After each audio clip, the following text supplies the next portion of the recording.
India, the land of mysteries filled with diversity, the land of festivals, the land of spirituality.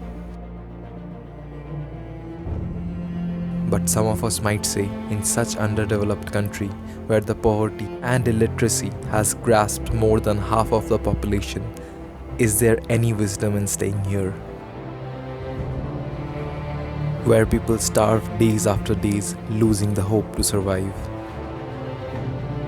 Months after months being sick as they have no money to visit a doctor. Where some of the unfortunate ones doesn't even have a place which they can call their home. Just the debris which defines the devastating situation of Indian economy. Where transports are still not modernized. Streets are narrow, communities are small, as well as the way of living for most of the people.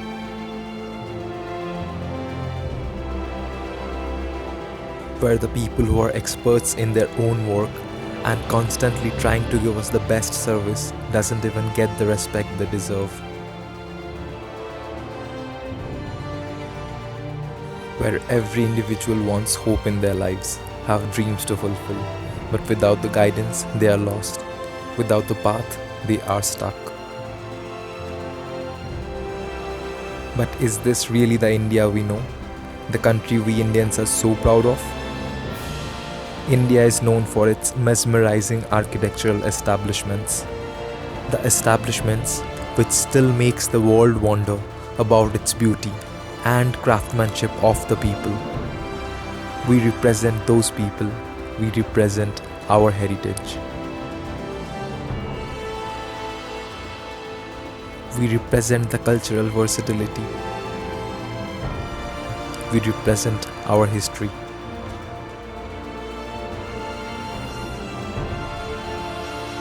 The India Gate, formerly known as the Kingsway, was built in memories of 70,000 Indian soldiers who sacrificed their life in World War I. Delhi's Red Fort was constructed by Ustad Ahmad Lahori, the architect who also constructed the Taj Mahal. The Golden Temple was repeatedly rebuilt by the Sikhs, as it was destroyed several times by the Mughal and Afghan armies. In 1830, it was finally covered with gold foil and got the name Golden Gurdwara.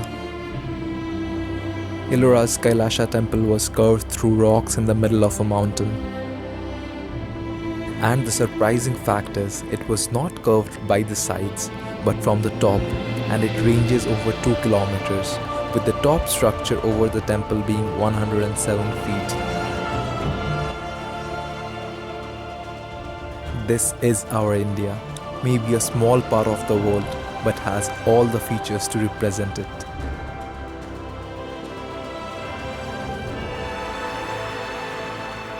The third largest ocean in the world is the Indian Ocean, which covers almost 20% of Earth's surface and has an entire submerged continent inside named the Kerguelen Plateau.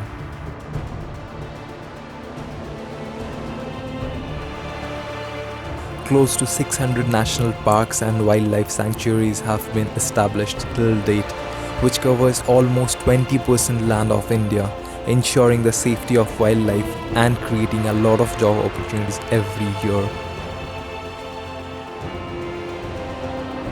The Thar Desert, also known as the Great Indian Desert, has 85% of it located in India. Rest 15% remains in Pakistan.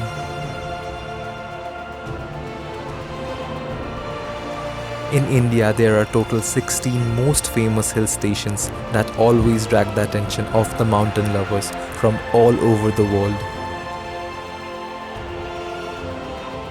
And the breathtaking views of the winter in Himachal from the eyes of a tourist can be no less than any other destination's scenic beauty throughout the planet.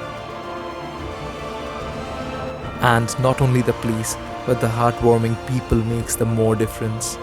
We all know Ladakh, and many of us have already been there. But did you know that the people of Ladakh follows a completely different calendar than the rest of the world, with every third year having a 13th month? And while months have no names, just the numbers, the days are named after 5 visible planets and the sun and moon. The importance of worshipping has always shown us, as Indians, where our core values lie. The way of worshipping might be different, the name of the gods might be different, but as it is mentioned in Hindu Veda, there might be 33 Koti deities in our culture. But Koti in Sanskrit does not only mean crores, but it means the supreme, the one God in many forms.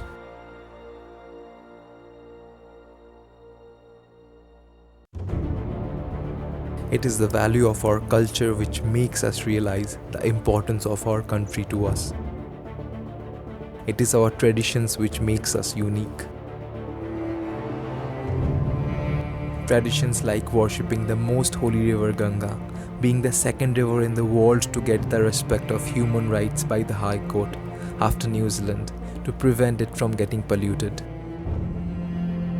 Gandhiji said, "A nation's culture resides in the hearts and in soul of its people, and it is amazing to see how we Indians are not afraid to showcase it."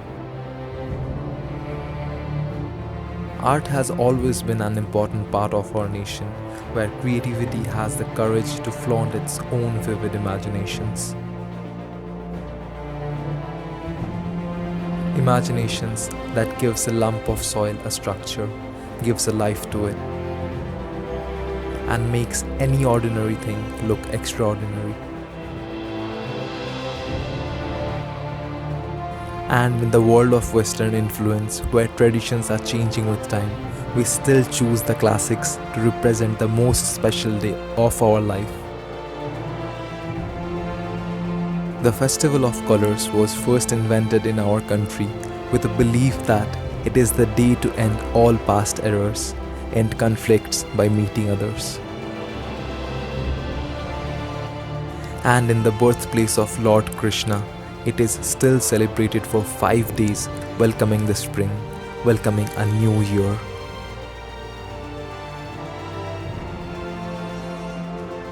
Throughout the centuries, we had many skillful fighters in our country, but more than skills, the unconditional love of a mother and the guidance of the loved ones made them stronger, more powerful as a person to fight for their freedom. The freedom we cherish today, not even realizing how much bloodshed, how many lives were sacrificed to give us these days. So this pure joy can be felt generations after generation, the joy of liberty, the joy of prosperity.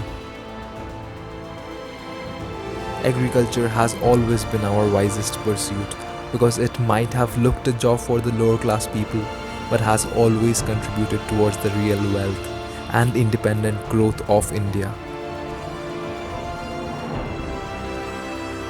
We have never been afraid to do the hard work, never been afraid of challenging ourselves.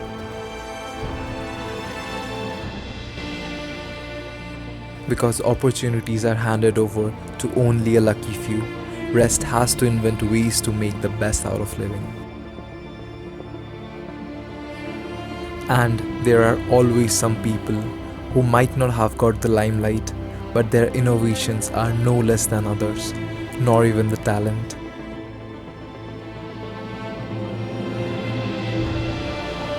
And all these efforts are done to give some money for fulfilling small happinesses for their loved ones, to try to give a better life than they had.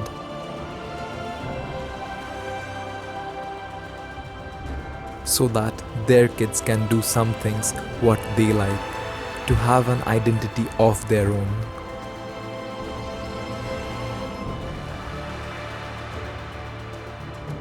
Being an Indian, these realizations are very important for us.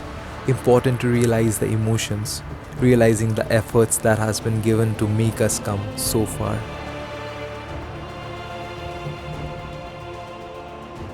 Our culture, our traditions does not hold us back from anything, rather gives us more opportunities to explore and find new ways to create our own identity.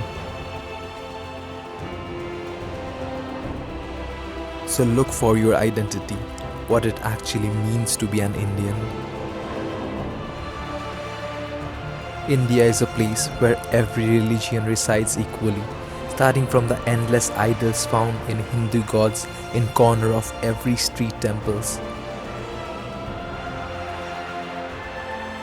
to the masjids, where there might be no idol, but prayers has its own aura, its own way of connecting to the God.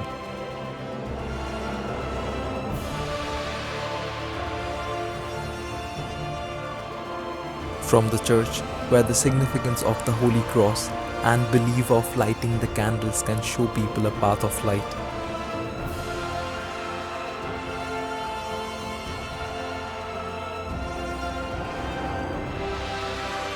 To the monasteries, where leaving every external temptations, the monks devote their lives to pray, to find ways to get close to the Almighty. Such diversity, yet you see the unity of following a belief, the unity in prayers. It is only how you see the life that makes all the difference. You can either complain throughout, or you start making the changes by changing yourself. All over the world, the Indians are making us proud. So why don't we give something back to our country by making our India a paradise of dreams?